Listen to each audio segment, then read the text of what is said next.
幼稚園の頃ぐらいから2人でずっとなんかお菓子屋さんをするのが夢で、小さい頃からのお年玉とかを貯金していつか2人でお店しようっていうふうに決めてました。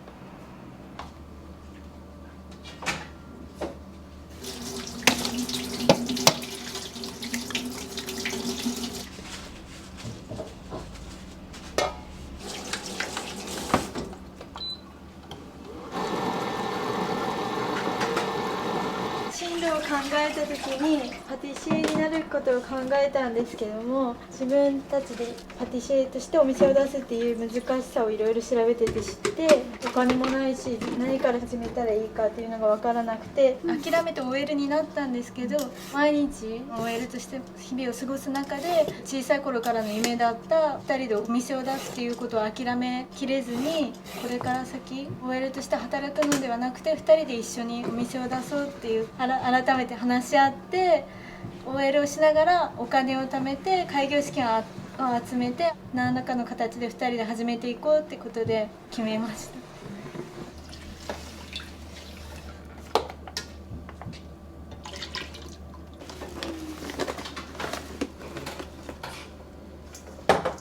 それに行ったらもう絶対にこれしたいって2人でなって、早く始めたいっていう気持ちが大きくなって、バタバタ準備して1年ぐらいで始めることができました。何もない状態だったので、キッチンカーから始めて、ある程度お客さんとかに知っていただいた段階で店舗を出せたらいいなっていうふうに思っていて、ちょっと自信がついてきた3年目で店舗を出すことになりました。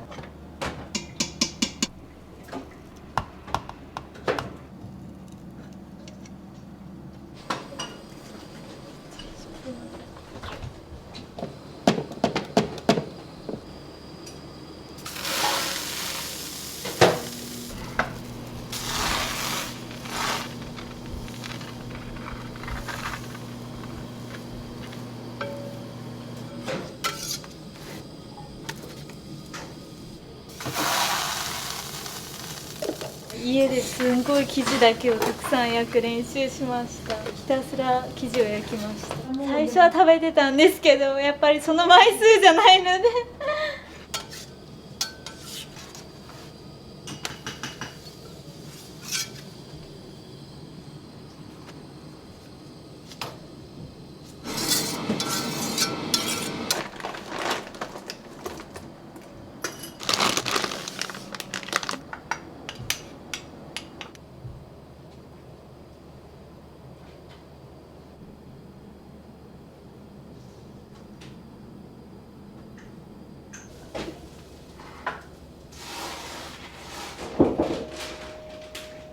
2人の性格の違いとかって何かあったりするますか？ほんのちょっとだけ姉の方がしっかりしてるかなって思います。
2人ともレジも作る方も交代交代ぐらいにしてます。どっちかに偏るっていうよりどっちもできるようになるために均等ぐらいに交代交代でしてます。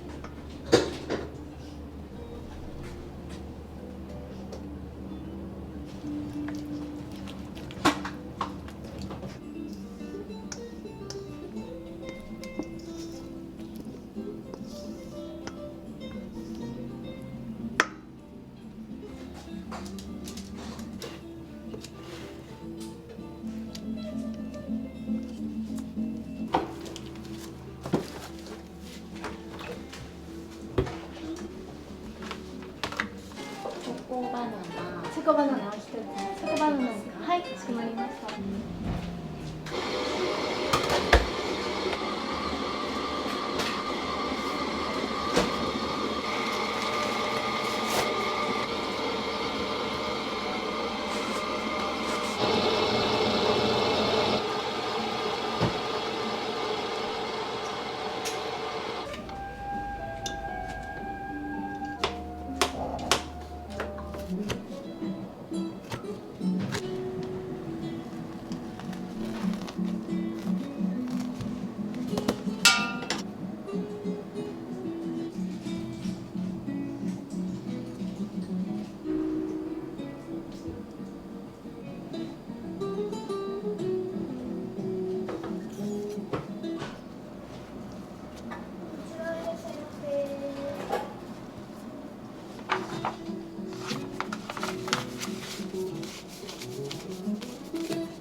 気をつけてお召し上がりください。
お待たせいたしました。ありがとうございます。お待ちしております。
ありがとうございます。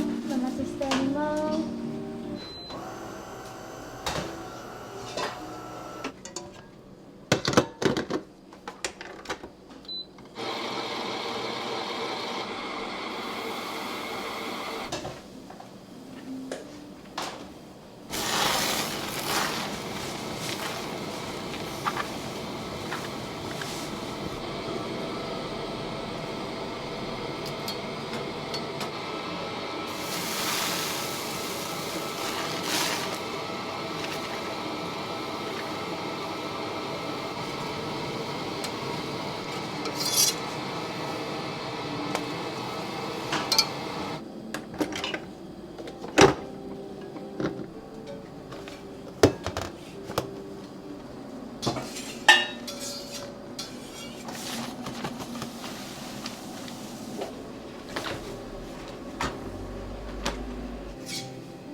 このお店の場所が地元の長住なので、長住という町を私たちの力でも活性化させてにぎわいがあるようなお店にしていきたいです。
ました。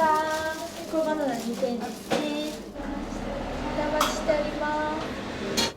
意味が、クレープを食べたお客様が明るい笑顔でハッピーになれますようにっていう意味が書かれてます。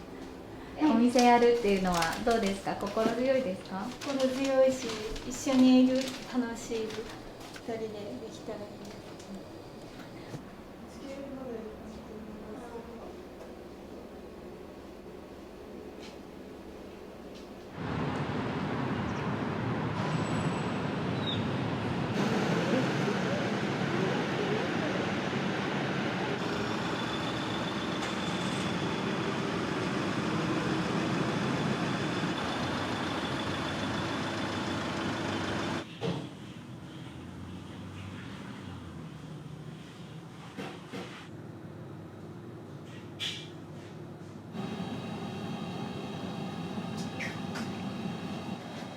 牛乳にうちは少しだけ砂糖を入れてますけど、そこに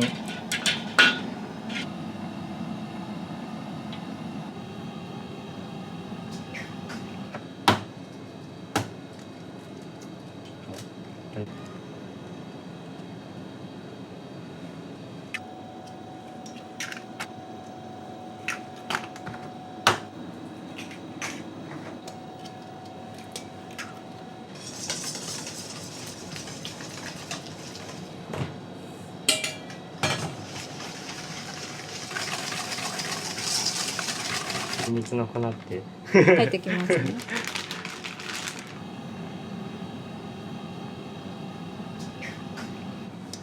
スーパーバイオレットで落ち着きました。こう味も美味しいというところで、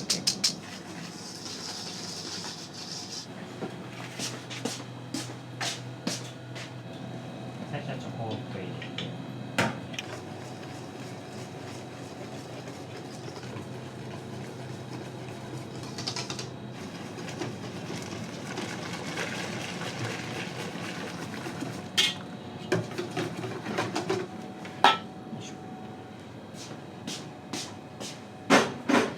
もう火力はマックスでやっております。夏場は結構暑いんですけども、こう結構ブクブクしてるんですけど、柿が甘いので。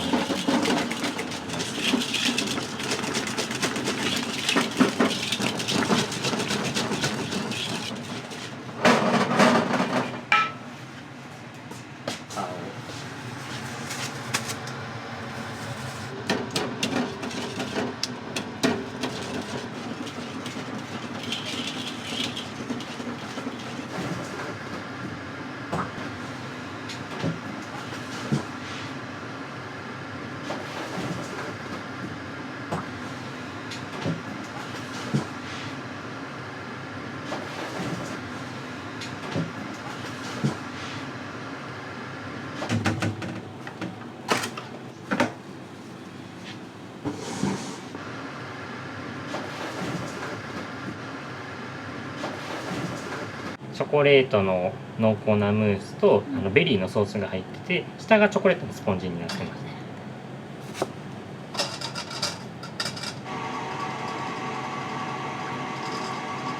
す。いちごの濃縮果汁みたいなのを入れてるので、もう味もいちごになってます。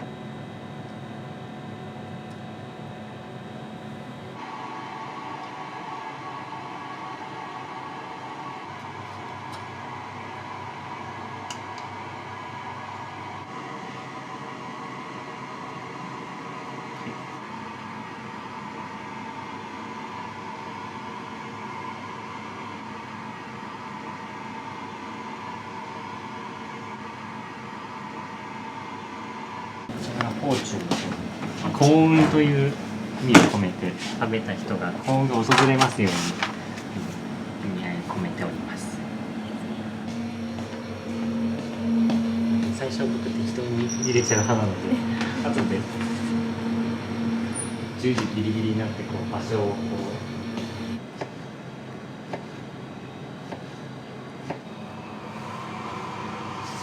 うこれが中の用とこっちが上に飾る用でみたいな。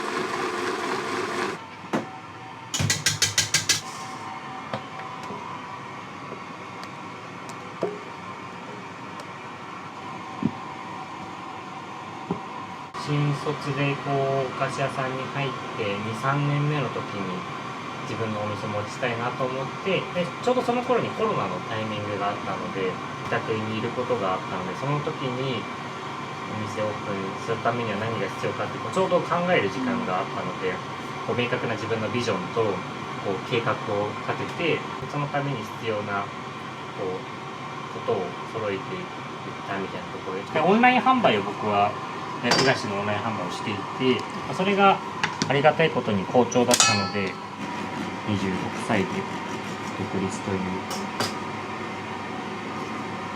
形で。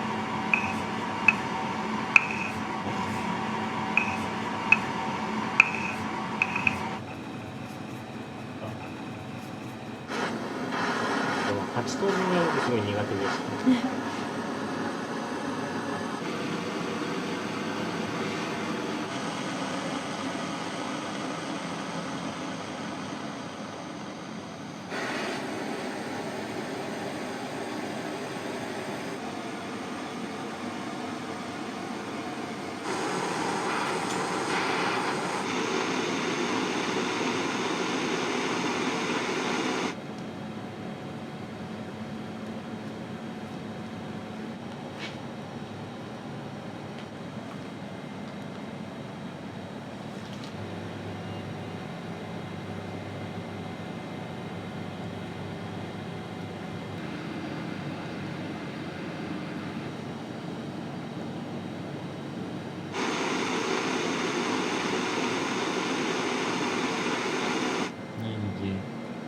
こういった本当チャンネルとかすごい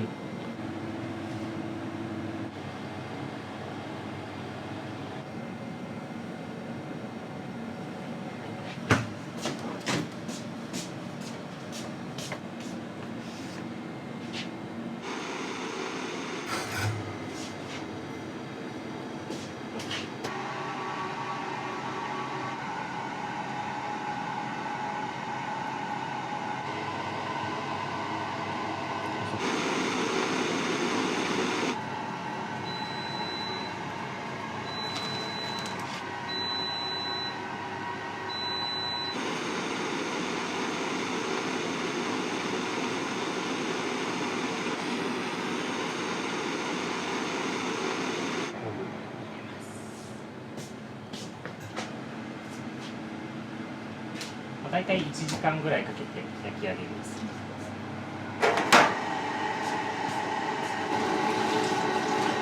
ょっとでも再生数伸びのいい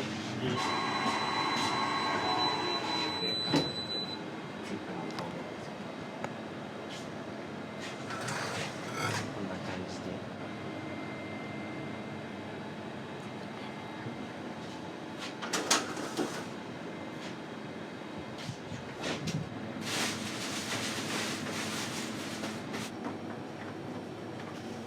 板のやつ取ってみます。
メロンくり抜いた、あんま溜まってないですけど、こういう汁とか集めて使ってます。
菓子の専門学校入っても好きなことをずっとやれるっていう環境が好きすぎて、やっぱり自分ってお菓子作りがすごい好きなんだなって思って、もっとやっていたいっていうのがあって、もうどんどんお菓子のことを学びたいっていうのがあって、先輩とかの飲み会に誘われても行かなかったっていうちょっと生意気なところもあったんですけど、遊びっていうよりお菓子作りが好きだなって思って、どんどんやっていきたいなって、やってやろうってこう思ってたので、あまり遊んでなかったです。タルトもちょっとお花を意識してます。丸を積み重ねていって。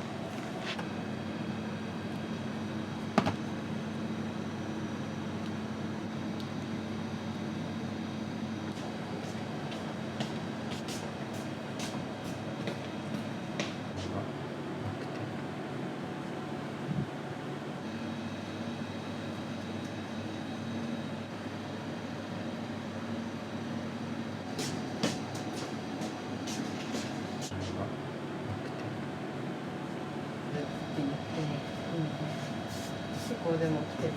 嬉しい。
オレンジの方がなくなっちゃった。大丈夫、緑だけで。もう一回やってもらう。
寿ロールと言ってまして、ここが寿町っていうところにあるっていうのもあるんですけど、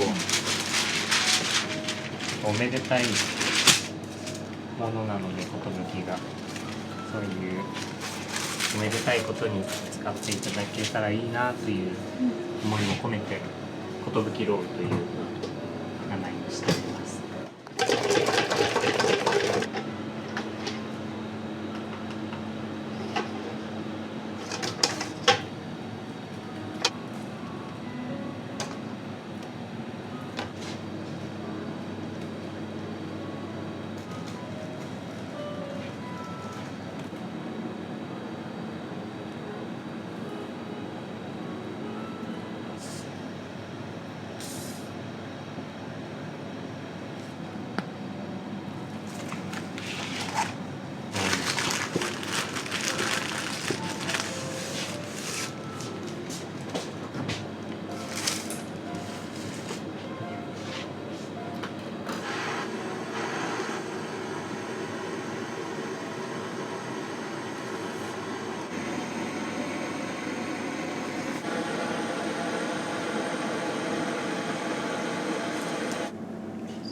その日空いてたらっていう感じ。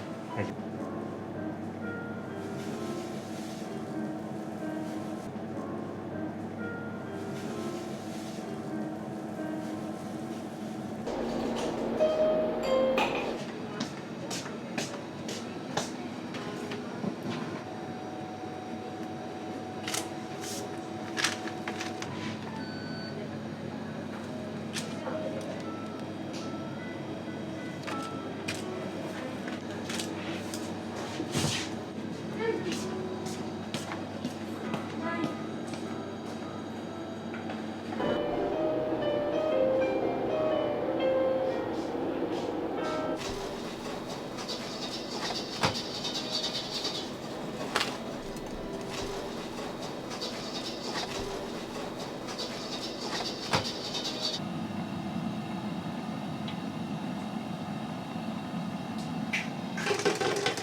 冷凍の下からさ、いちごピューレとこれで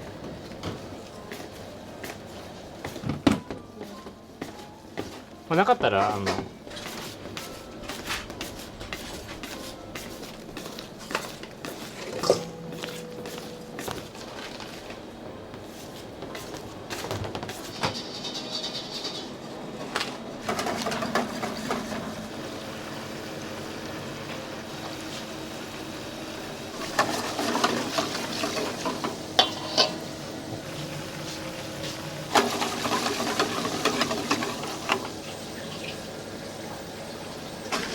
泡の感じとかも全然変わってくるから OK みたいな。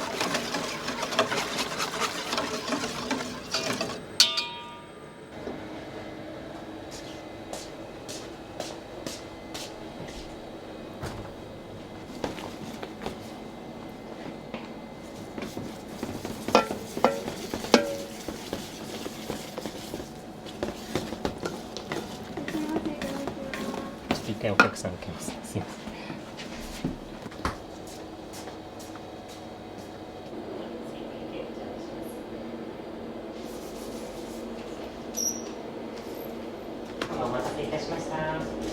ございます。またお待ちしております。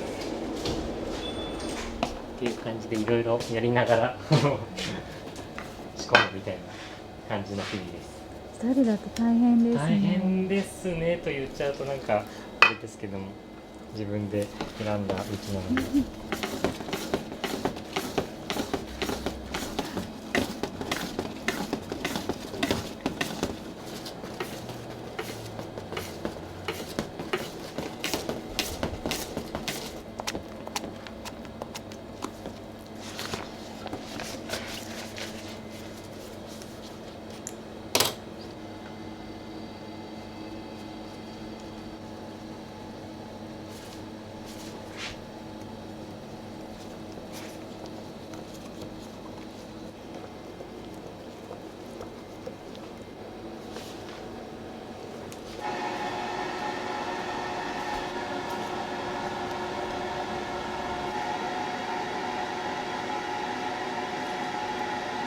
最初ある程度流した後は調節というか、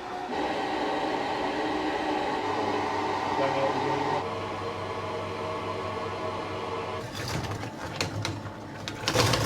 ちょっと焼きムラを減らすためにや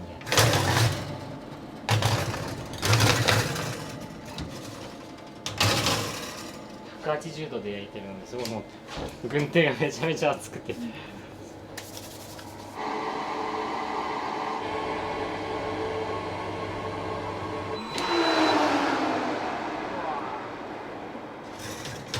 こんな感じで。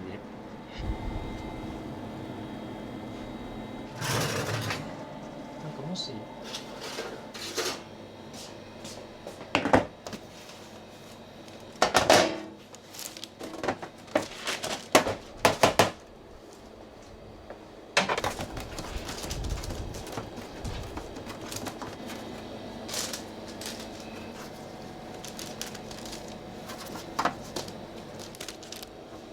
こうやって結構日々バタバタしているような感じです。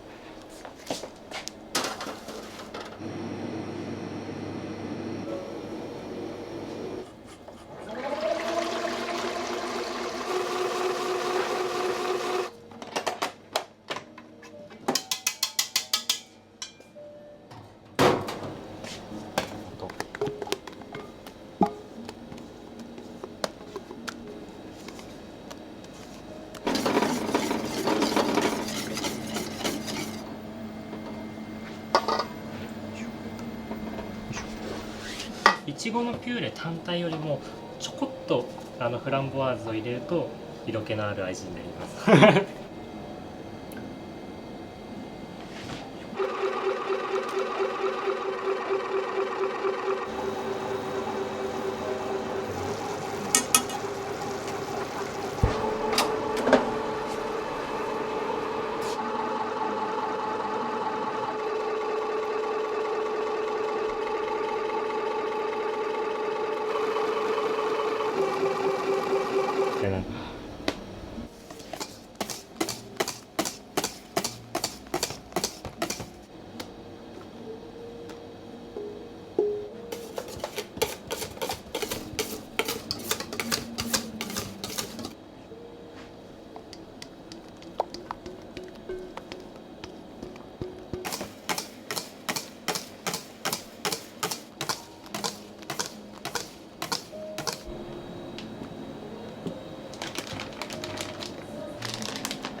下がチョコレートの濃厚なムースで、上がベリーのソースみたいな感じになっております。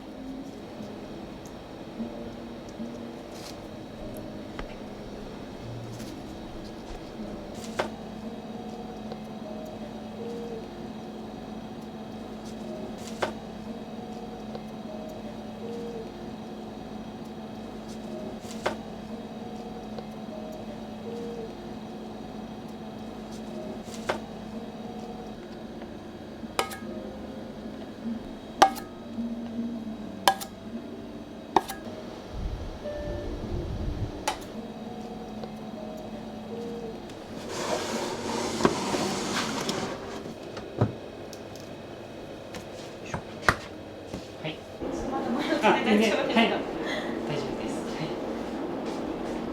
前回おすすめしてもらった抹茶のティラミスを迷ってて、シュークリームもおすすめされてたので、今2個食べるか1個食べるかで迷ってます。じゃあ席の方に。はい。はい。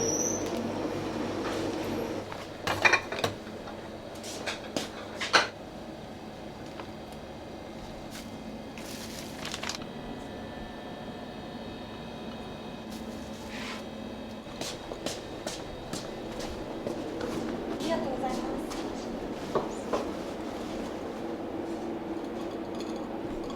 結局2個だったんですね。結局2個にしちゃいました。のお味で。はい。じ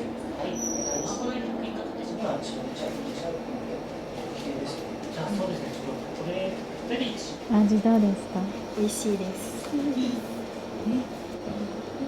美味しい。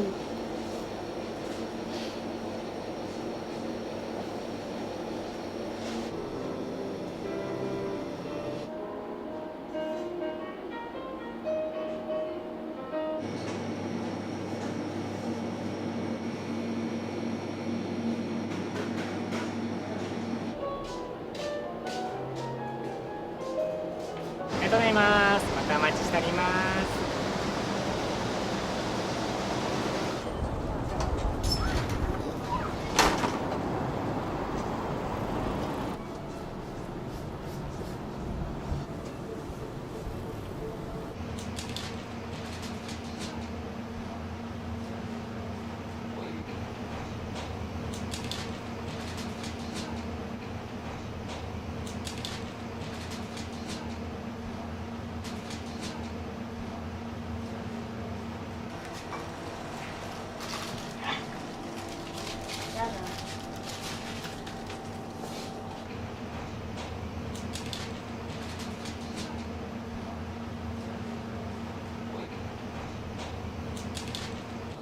おはようございま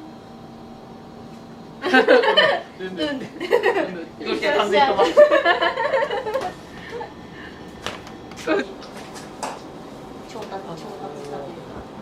これでだいたい何個ぐらい作る？一番頑張って300個かな。プロフはやっぱ何百個ってなるとすごいパワーがいるんですよ。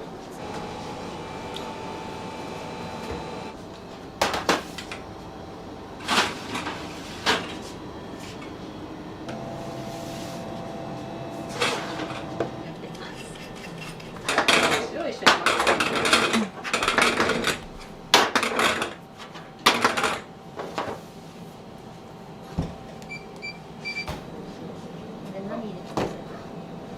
1個だけ遅いとかも結構あるので、どうしても個体差があるので確認しつつやってます。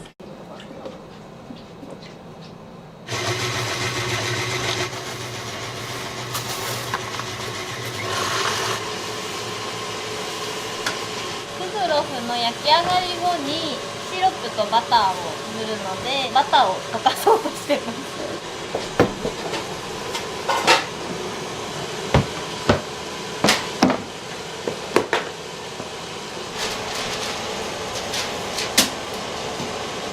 なんかご兄弟なのかなぐらいにかもしれない。前世前世で多分前世で血つながってた。楽しくないとね。はい。楽しく仕事したいんですよ、毎日。そうですよね。ほとんど人生のほとんど仕事してんだから。本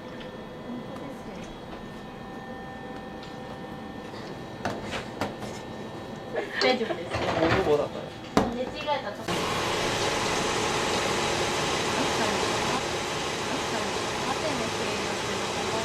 あ、全然まだゼラチン。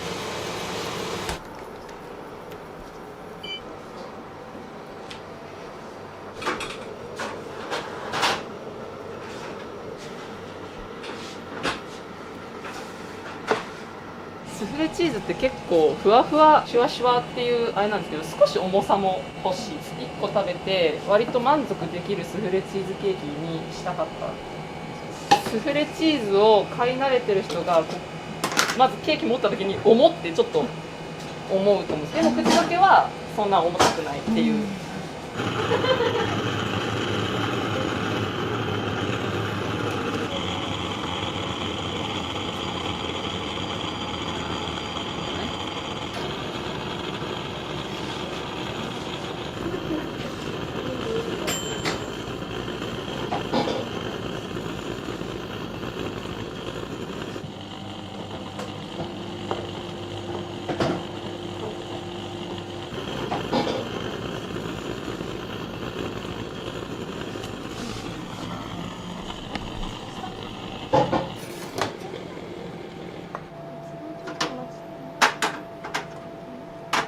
時結構奥行きあるんですけど、手前と奥でも全然違ってくるので、こう回転させたりとかして早く発酵しろって応援する気持ちを持ってます。話しかけてやってる。頑張れ。ゆっくりバターを溶かして一つと具にするんですよ、きれいに。その上澄みだけを取ったバターをクグロフの焼き上がり後につけてます。いけそうな雰囲気を出してる子たちです。喋ってる場合じゃない。違いに何か失敗すると怖い。よいしょ。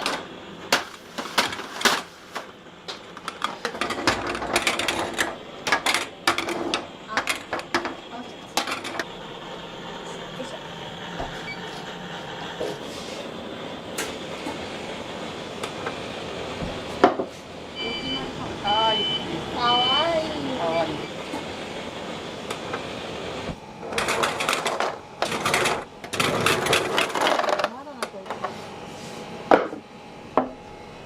まあまあいいの。かわいいしか言わない。これなんだ。これプレーンっぽい。あ入れてた。そうです。今のはもうちょっと焼く。そうですね。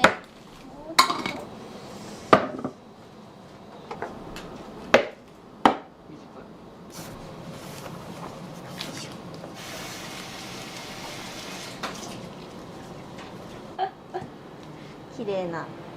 さっきの弾かれた一個です。ちゃんと一個一個可愛がってあげないと。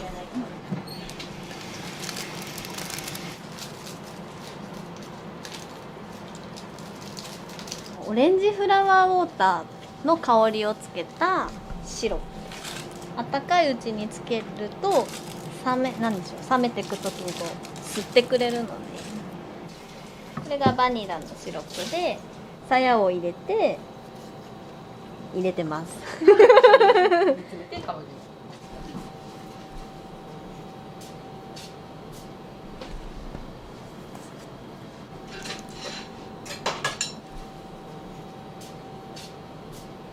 これでよいしょ。はい、さっきのこの綺麗なスマッシュバターをくぐらせます。多分クグルが一番作ってるけど一番焼き上がりに毎度美味しそうって思うよ。そうですね。なんか匂いがすごいいいですよね。何回食べようとしたことが。やっぱ焼きたてが一番美味しいので。パンなんてパサついてくるんですよ。あー少しずつ。もうそれをね、家につけるとかカフェオレとかさ、すごい美味しい。もう本当に本場の人の食べ方というか、それおすすめの食べ方って感じ。私はね、私はかぶりつく。ふわふわが好きか、ちょっとバケットとかも噛み締めたいタイプの美味しさと、ちょっと違う美味しさ、2種類あるよね。そうですね。美味しそうでしかない。いただきます。食べて。ペーパー。待って、バニラ、うん、あ、すごい。すごいいい香りですね。ふわふわ。美味しい。優しい。あったかい気持ちになれる食べ物ですね。よかったです。かわい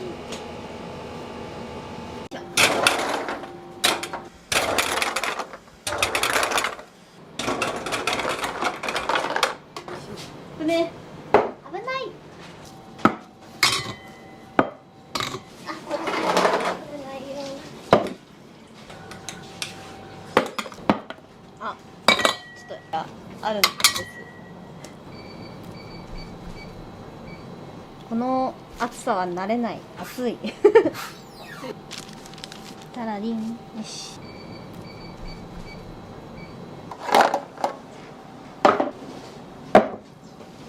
暑いですね。これクグロフ焼いてる時に何度かやけどしましたが、やっぱ200とか210とかで焼いてるので激しめのやけどになりやすいですね。新しいメニュー考えるのは、2人で2人で、こんなん作りたいけけどどうだろうっていうのと、こんなん作りたいけどどうですかみたいなのでやってみようで、お互いちょっとこうの方がいいかなとか言いながら、食べたいものもだし作りたいものもだし、なんかこういうのお客さんにこういうのないですかとか言われたら、じゃあちょっと作ろうかみたいなのとか。この色あったら可愛いなとかで、色ベースで考えることもありますね。黄色欲しかったらオレンジかなとか、お客様も楽しいと思いますし。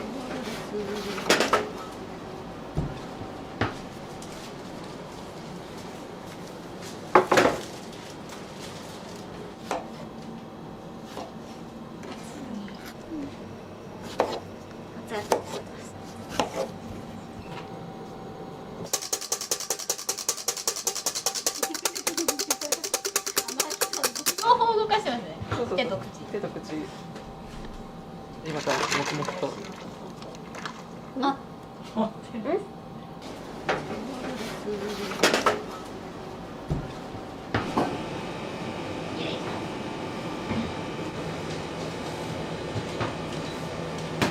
娘出産して産後こちらに来てるんですよ。パティシエって厳しいんですよ。離職率も高いですし、なかなか子育てしながら続けるってなるともうあんまり宣伝できないというか、時間の制限もあるし諦めちゃう人も多いんですけど、ここで働いて保育園の急なお迎えとか熱出したとかも本当に皆さん嫌な顔しないし、こんなお店はないんじゃないかなと思って働いてます日々。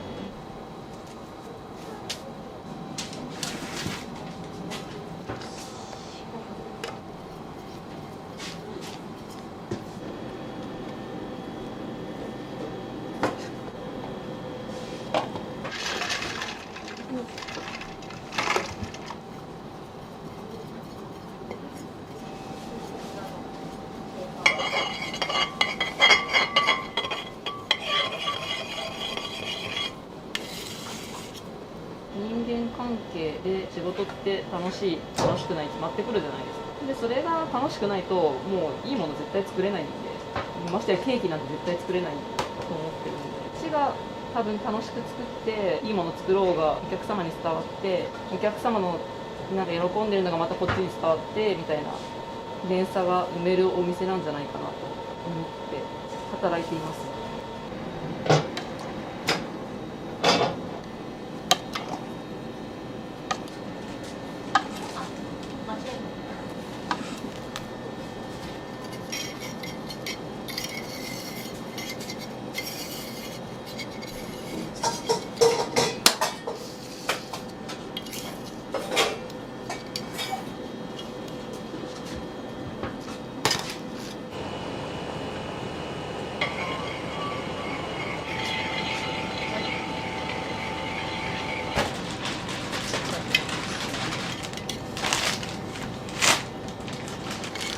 サ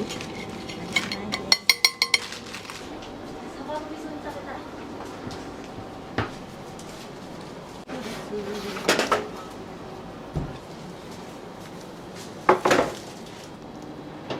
わあ、美味し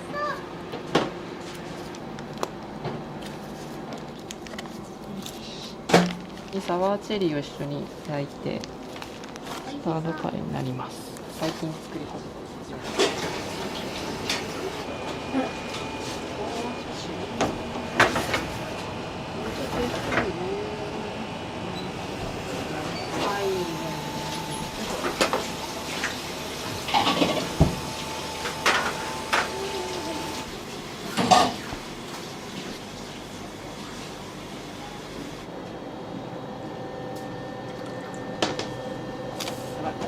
おはようございます。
ちゃう。ちょっと普通の卵より濃厚な卵を使わせていただいております。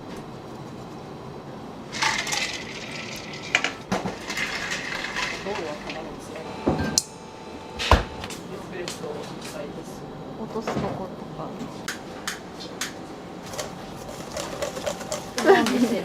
ゾーンとか。私はよく色です。グラニュー糖になります。来たってなった。使いたかったんだよ。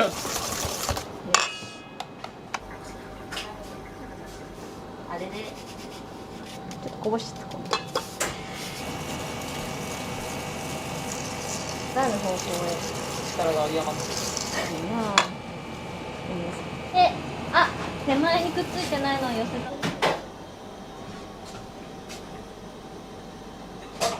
穴を塞いだ。暑いので全然なくていいかな。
あ、暑いな。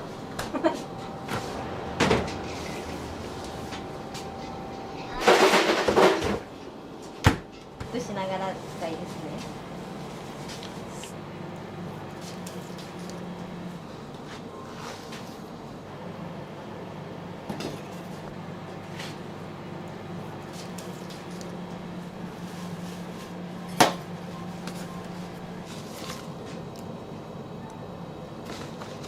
松隈さん的に好きなクグロフどれですか？私はベリーが好きなのでやっぱルビーが一番好きです。今やってる。はい。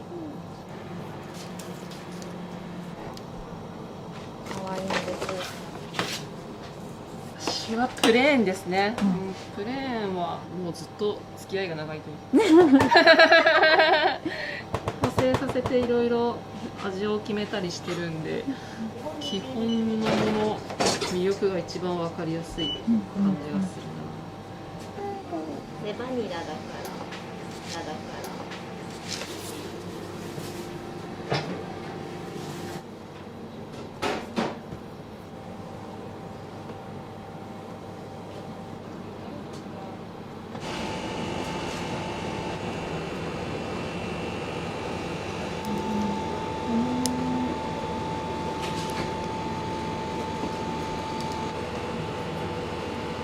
最後ちょんちょんってやってたやつってなんか朝露とかあ、そうそうそうなんですよ。これがあるだけで全然違う。もうアイライナーぐらい違う。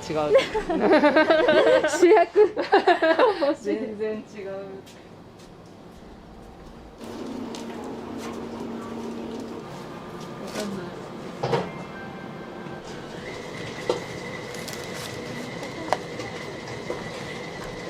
あれ ?1,2,3 あ、いいのか3、あ、大丈夫。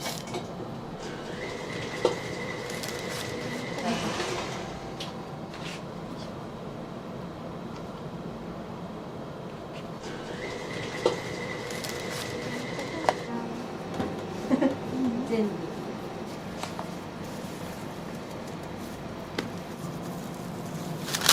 ける。あ、ゴールドか。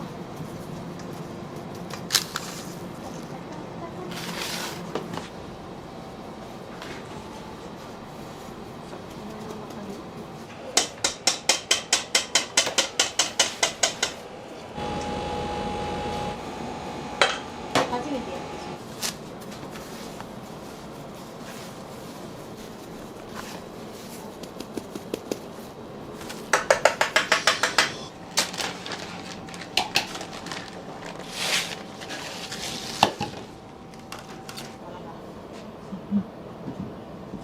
カオリップちゃんの。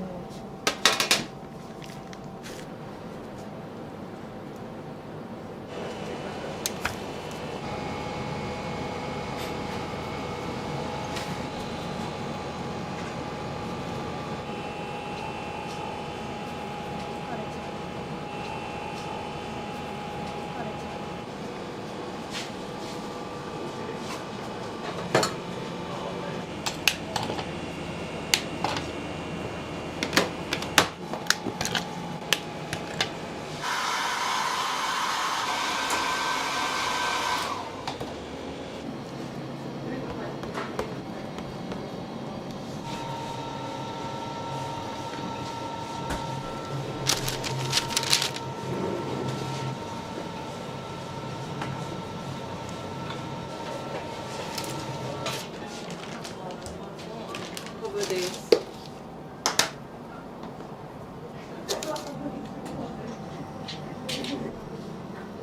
フルムシ。ピスタチオ。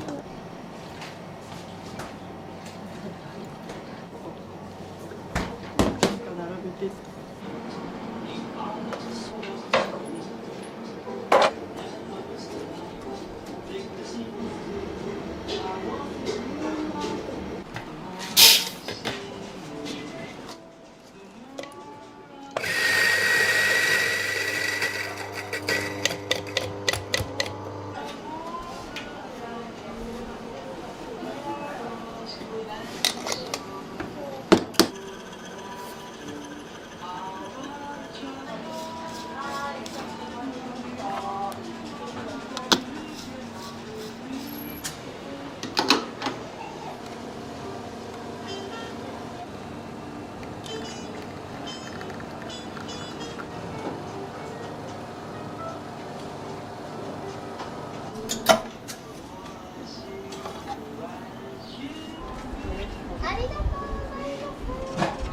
すごいいい香りするんですよ。やっぱ入れたてほやほやなので自家焙煎の強みです。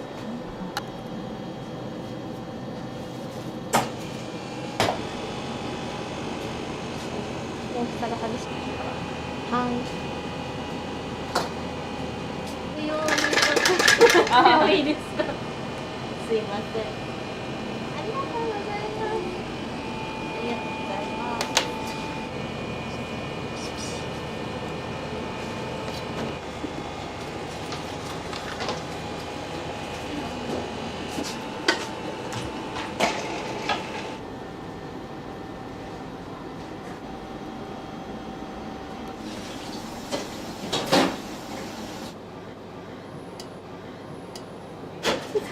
違うな。そう事の発端はなんかオレンジのケーキ作りたいなです。せっかく自家焙煎のコーヒーを使っているので、それを使ったお菓子を作りたかった、っていう感じです。何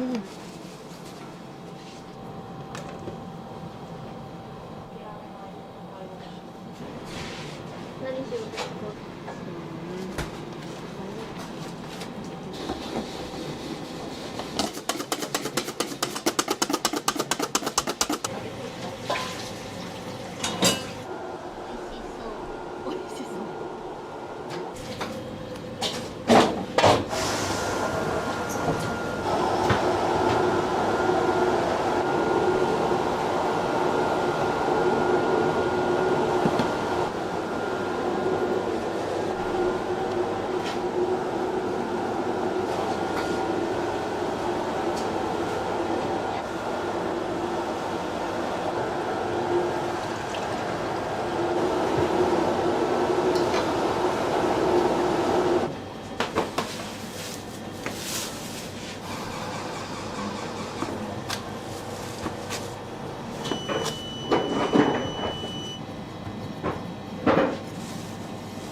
黄色いケーキです。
的に何かはいい色すぎるものはあんまりかもしれないし。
Get one.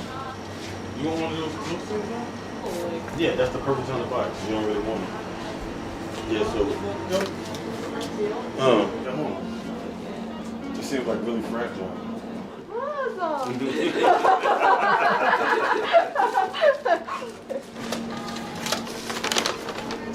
Oh, come on. ありがとうございます。お待たせしました。お待ちしております。Have a nice day. You too.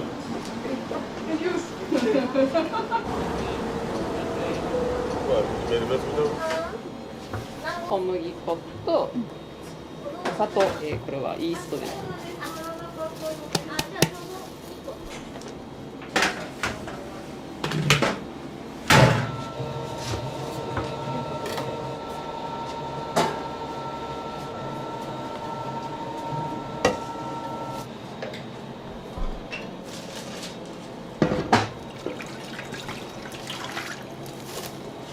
れで150個分ですね。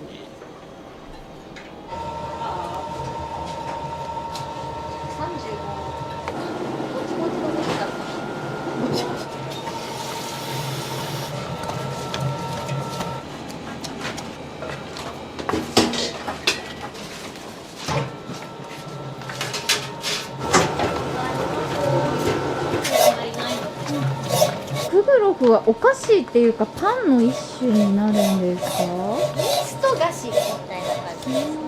あ、じゃあお菓子ではあるんですね。多分パン屋さんが作るクグロフと私たちのケーキ屋さんが作るクグロフは多分全然別物っていうかなんか感じしますよね。パン屋さんにちょっとお手伝いに2人行ったことがあって、そこでもクグロスがあったんですけど、やっぱそこの方に言わせると配合とかもちょっとやっぱお菓子よりバターがすごく多かったりとか、味の展開もそうです。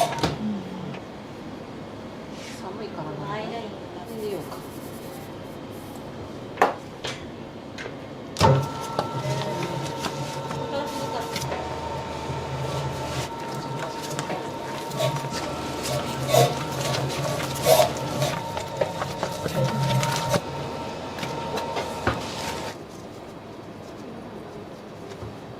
今生地の何見たんですか？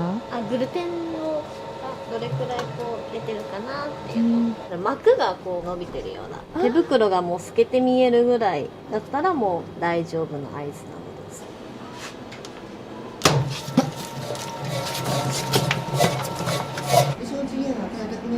あ、そうそうそうそう。ほら、見せてないか。一号が多めだとありがたいです。ね、で退院おめでとう。はい。出産して土曜日帰ってくるのとか。はい。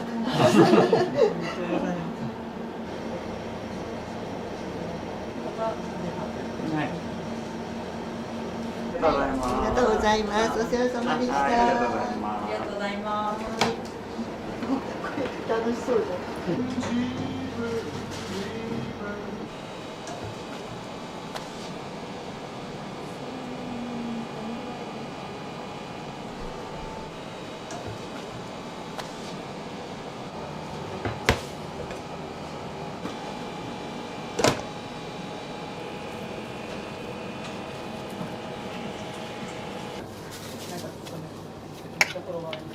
よいしょ。よいしょ。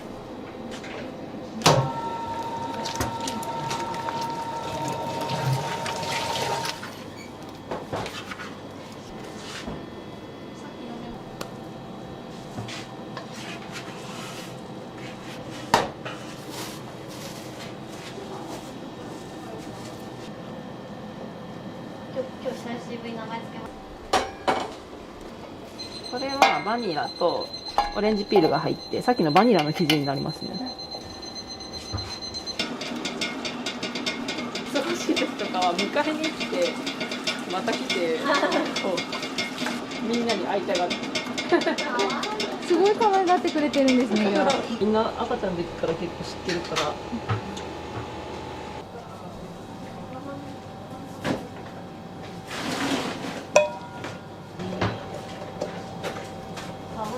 勝手に私よりちょっと上だった。香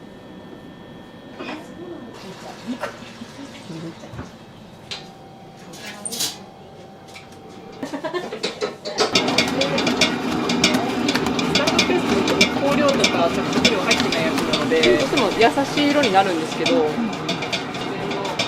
色で。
粘土です。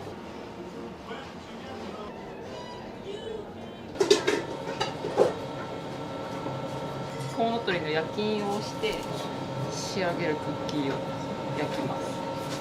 コウノトリってアルザス地方のシンボルというか縁起がいいじゃないですか。でクーロンもやっぱお祝いに使われたりするので。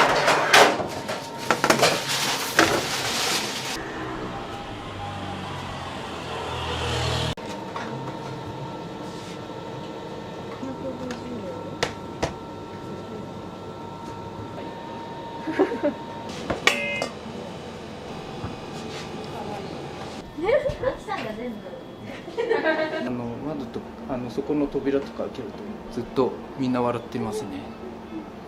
あんまり細かいことは言ってないです。で楽しくやればいいじゃんっていう感じで言ってるだけなんで、実はちょっと就労支援でここの業務をやるっていうのを立ち上げる時から目指してたんですけど、そういった感じで優しいテーマになるっていう意味でコウノトリとかっていうのもモチーフにしたかったなっていうのがあるんですけど、皆さん賛同していただけて心の優しい方ばっか集まってくれて、なので前向きで明るい感じの店になってるんじゃないかなと思います。結構困ってる人が多くて、少しでも力になれればなっていうところと、自分も当事者であるっていうところで自分なりにできることをやっていきたいなっていうところで、温かい感じのテーマにしていきたいです。クグロフと美味しいコーヒーを用意してお待ちしております。用意して1、2でみんなで言うんです。用意して、クグロフと美味しいコーヒーを用意してお待ちしてます。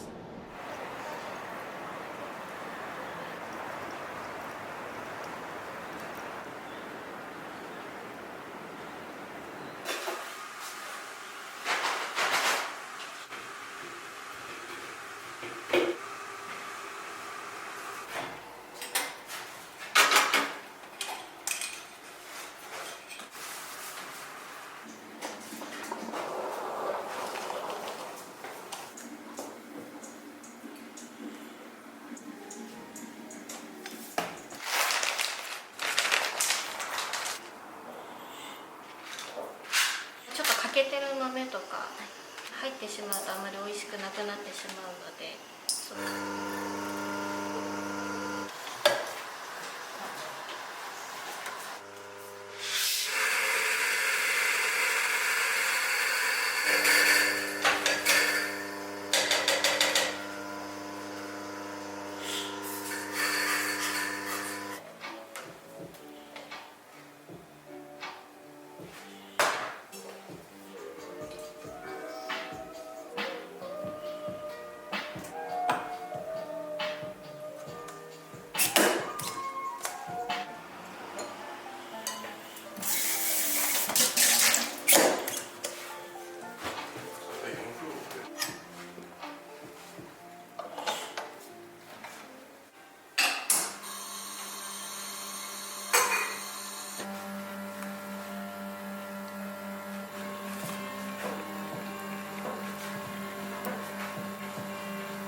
かりすぎたので、ちょっと今調整をします。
2週間なんだけど、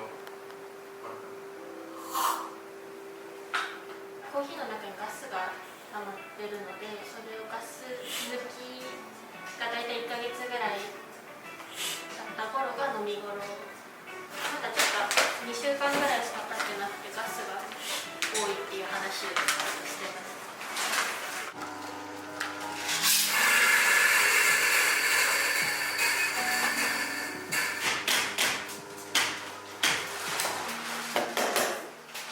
たばっか時まだ趣味だったけど、スペシャリティコーヒーはなんか世界大会とかあるんですけど、私のおじさんはもともとその MC でいっぱいスペシャリティコーヒーコネクションとかがあって紹介してくれて、日本のスペシャリティコーヒーコミュニティは結構でかいし、いっぱいいいショップとかあるし、いろんな人を話して、それでやってみようかなと。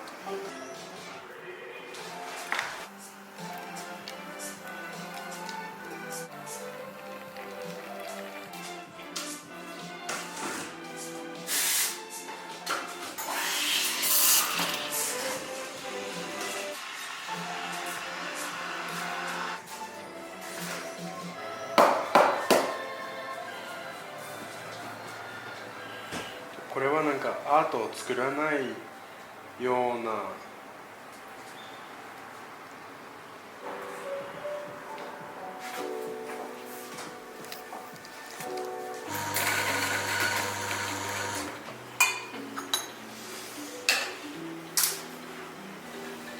なんで重要？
flavors. So, Blazer, yeah. We actually have that on today's coffee. So, is that like a cheaper?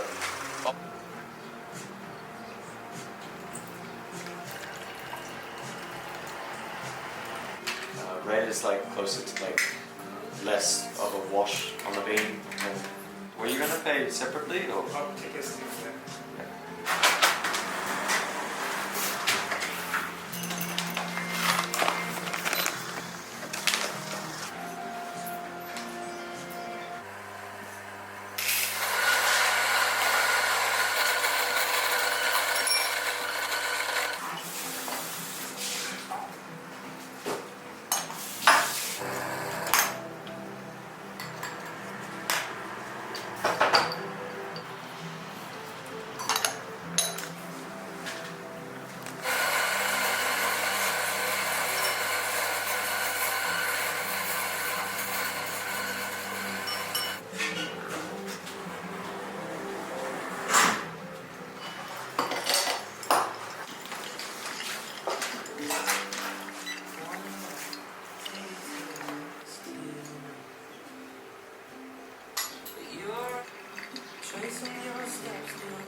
Yeah, and like sort of like traps in some. Let's I don't know, kind of. Flavor comes up in like the first 40% of what you see. Oh, okay. Basically, like 2 months is pretty good, but.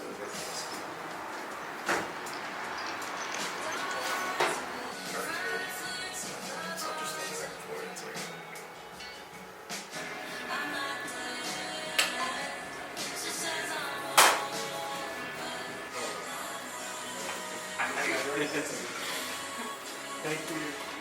Yeah, thanks. The thing I like working about at the store is I get to meet a lot of customers from different countries, also Japanese people, so I get to learn a bit about everyone's life. I love to play around with recipes. We get a whole range of different flavors of beans, and I really like getting to bring the best flavors out of those beans, whether it's on espresso or pour over or latte. They all have unique flavors, and it's really a luxury to be able to taste them every day. Yeah.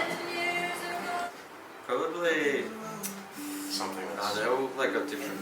It's like Sayoxi and Taxi, both from Pembe Elon, if you've heard of him. Like pretty big.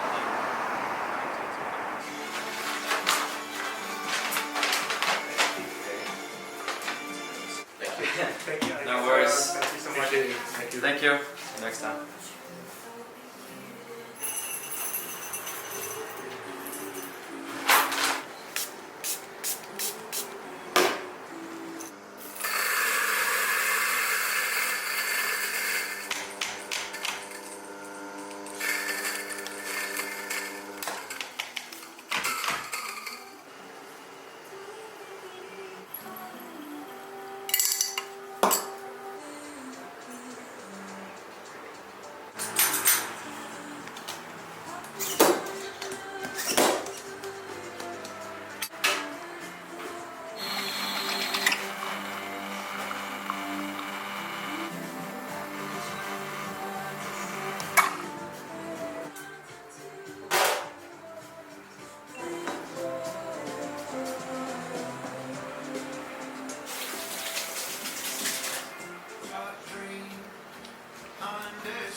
本で楽しいこと。 Let me try to say it in Japanese.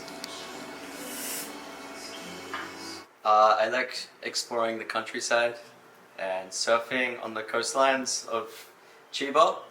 And I like trying all the different foods because there's just so many to try. Also, Tokyo is pretty fun at nighttime, daytime as well. But I think the countryside is it's got the most to offer. Yeah. And can I get 2 lattes? 2 lattes, yeah.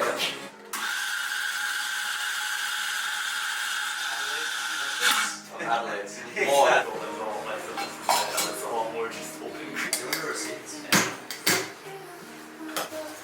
Where are you guys from, by the way? You want to go a little bit out at all? We're going to.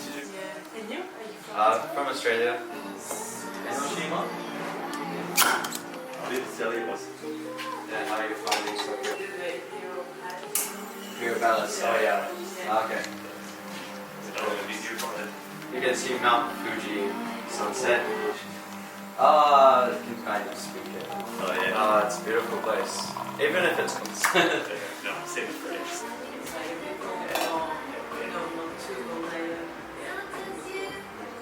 Tokyo, like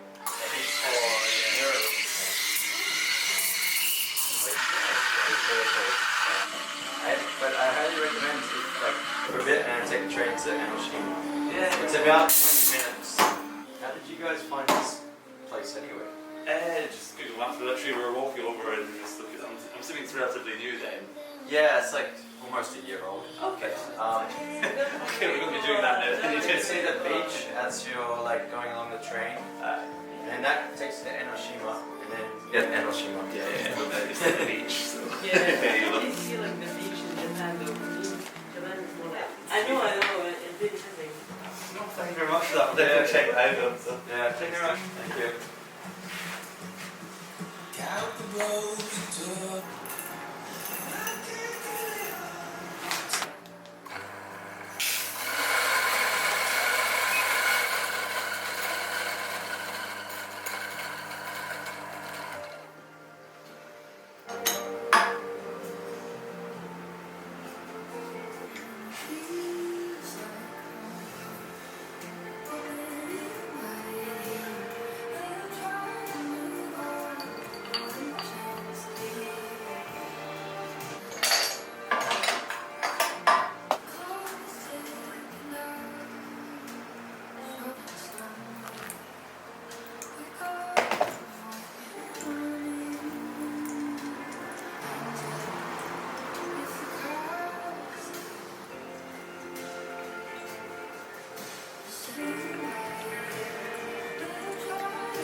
Thank you.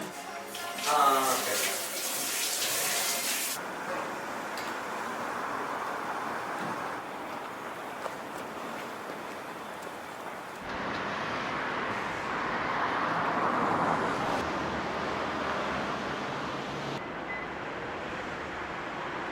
前から楽しくて大丈夫です。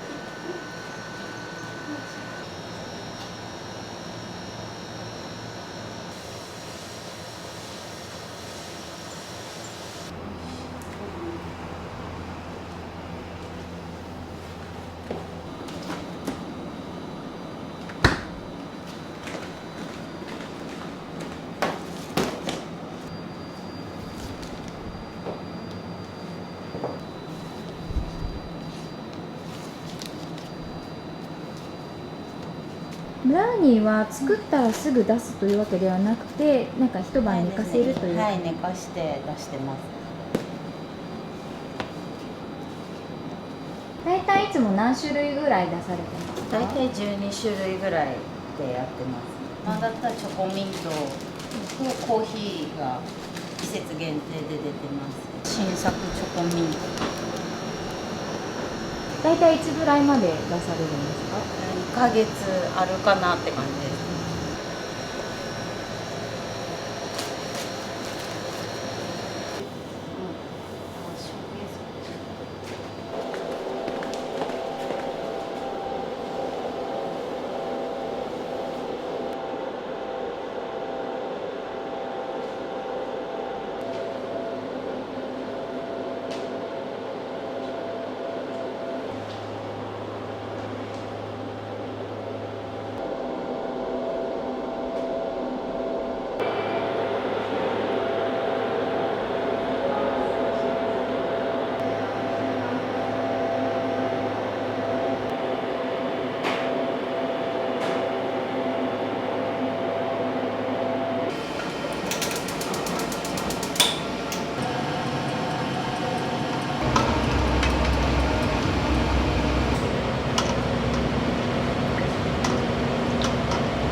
タイガーリリーっていう名前のブラウニーなんですけど、タイガーのイメージカラーのちょっとオレンジがかったピンクっていうか。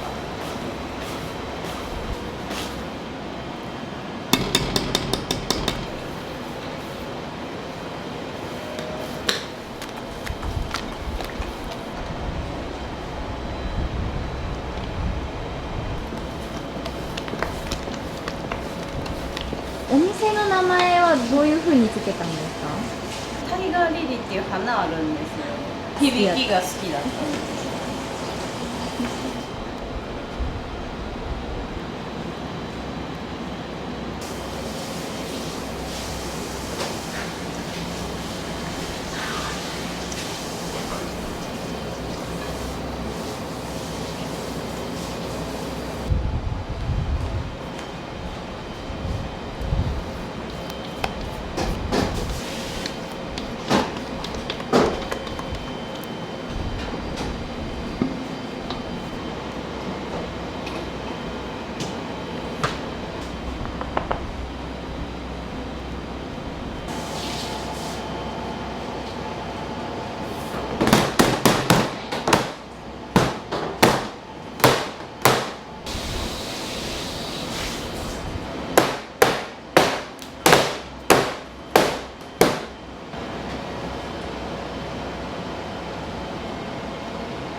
ピンクペッパーです。ピンクペッパー。はい。ちょっとピリッとする味。ちょっとスパイスで入れてます。チョコレートと胡椒っていうのもまたちょっと見たことそうない。なんです。アクセントになって、もともとこの色が好きっていうのはなんかやろうと思った時にこの色が好きだったんで、ピンクと緑の緑とかカーキがイメージカラーで、ナイフのそんな感じの色にして。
客様も女性が多いですか？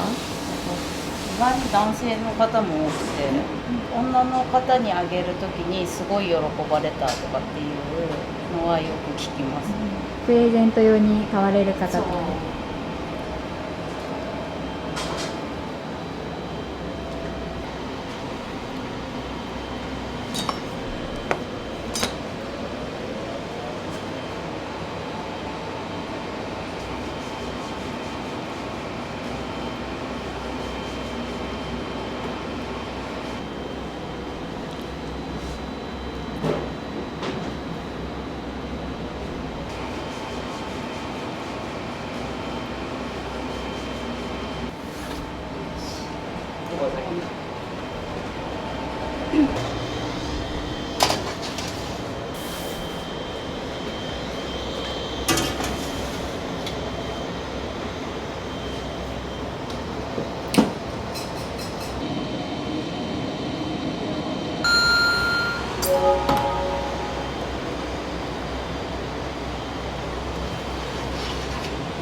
ブラウニー専門店にしようと思ったのは何でだったんですか？もともとチョコレートのお菓子好きだったんですけど、ブラウニーってないじゃないですか、富山とかに。いろんな種類のブラウニーあれば面白いなと思って出そうと思いました。オープンするまでにすごい苦労したこととか何かありますか？釜の癖っていうのがあって、焼き加減とかがすごい大変でした。1ヶ月ぐらいはずっと試作して食べて繰り返して、納得いくやつできるまで試作ずっとしてました。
新商品は誰が考えるんですか？どっちもあるってか、こっちからこれがいいかもねっていうのもあるし、マー君の方からこれどうですかねみたいなし、相談しながらって感じです。お二人は甘いもの好きなんですか？好きですね。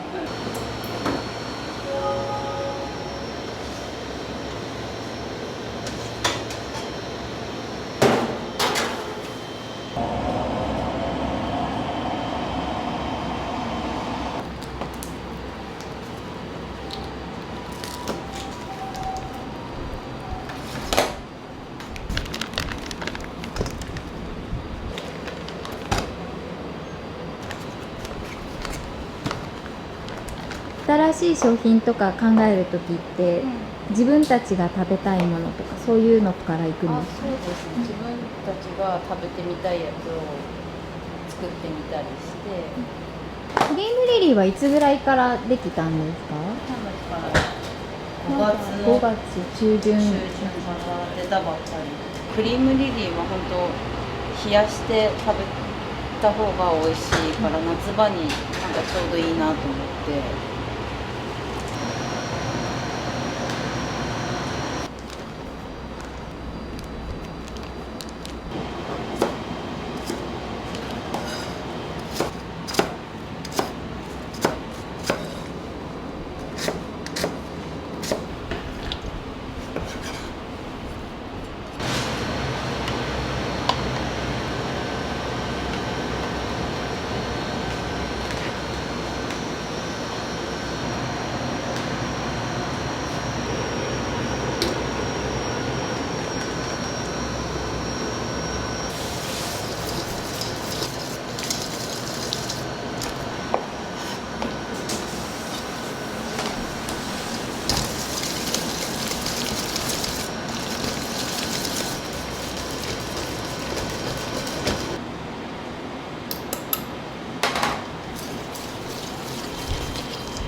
これはラスクです。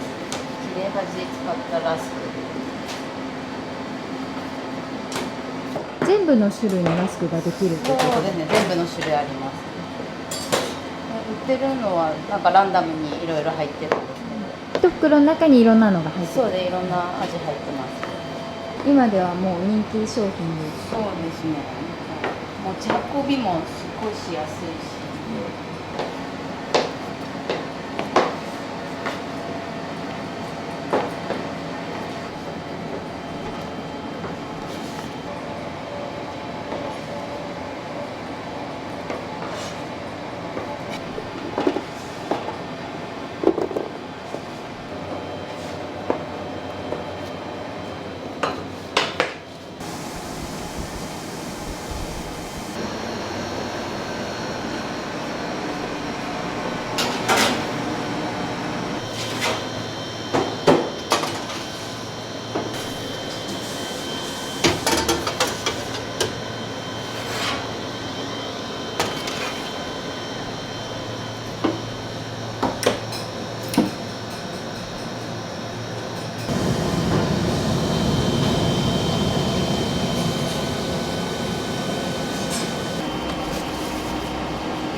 ちょっとくっついてるのをほぐしてもう一回焼きます。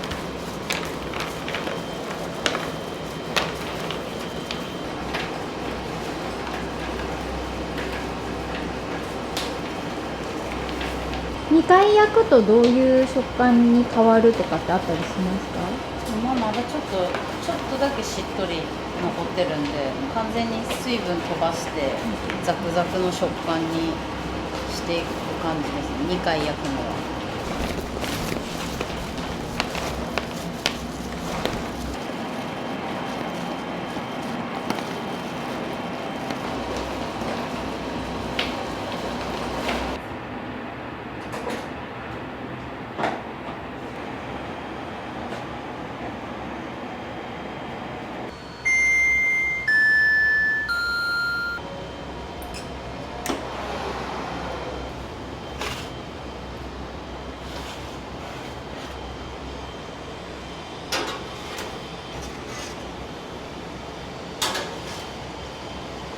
これが食感がどういう感じに？食感が本当でも種類によっても違うから、食感だけでもすごい楽しめる。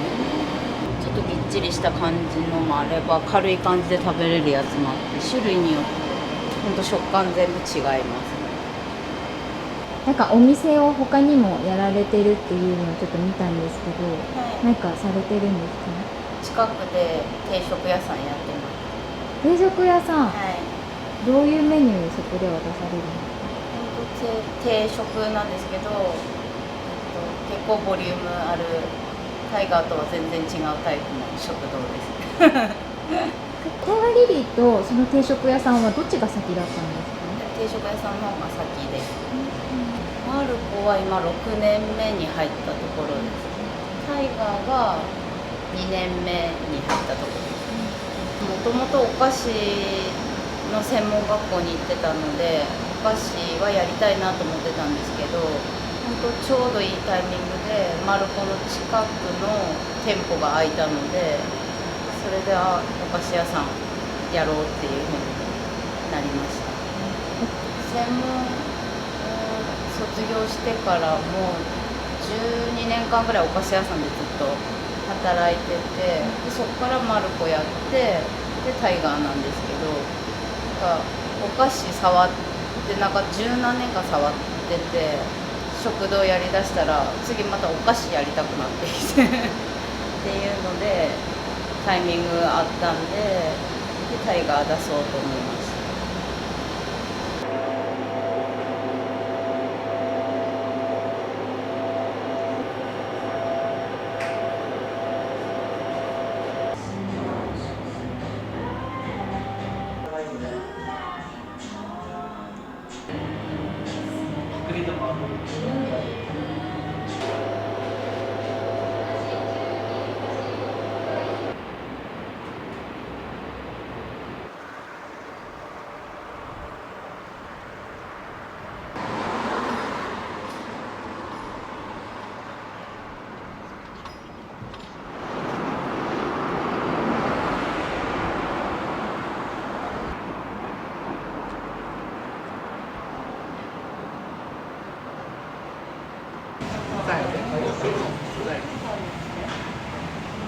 よろしくお願いします。昨日とは全然雰囲気がやっぱ違います。マルコさんの名物は何になりますか？マルコの名物は一応この牛すじを赤味噌で煮込んだ赤炊き定食っていうのが一応名物で。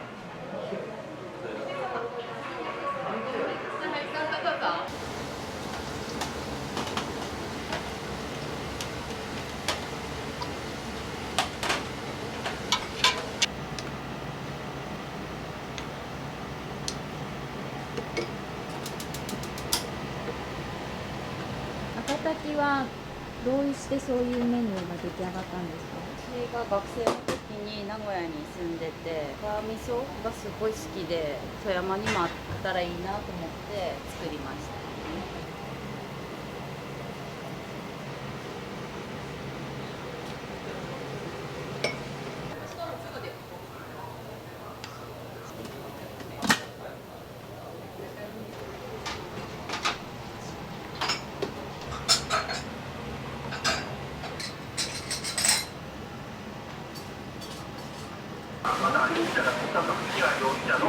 赤炊き定食です。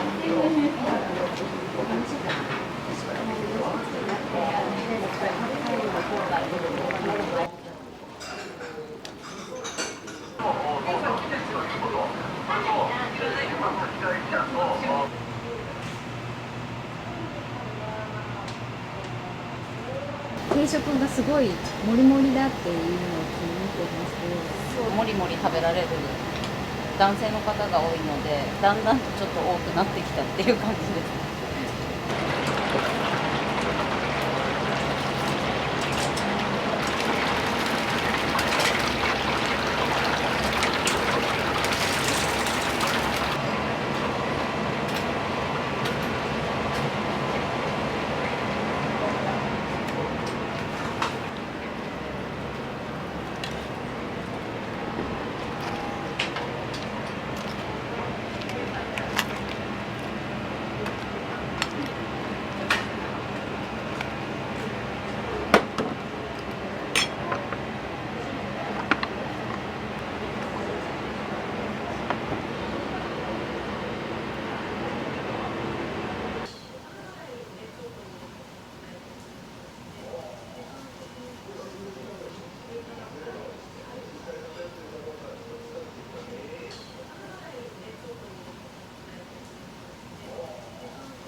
2日間ありがとうございました。ありがとうございます。ごちそうさありまでした。がとうございます。